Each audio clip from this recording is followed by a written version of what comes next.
Bakit parang walang sumusuporta sa'yo? Kasi wala ka pa sa finish line. Alam mo yung pakiramdam na sinabi mo na sa mga kamag-anak mo, kaibigan mo, mga kakilala mo, sa katrabaho mo, na bumalik ka na sa pag-YouTube, mag-vlog ka na ulit.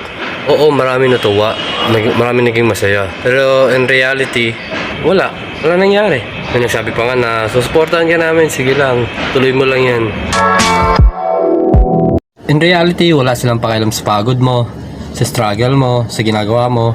In short, wala silang pakialam sa'yo. Lalo na sa sacrifice mo, wala rin silang pakialam sa sacrifice mo. Alam mo kung kailan ka nila susuportahan. Pag nanalo ka na. Oo, totoo. Biglang magiging proud sa'yo yung mga yan. Kaya itigil mo yung validation na akala mo susuportahan ka nila.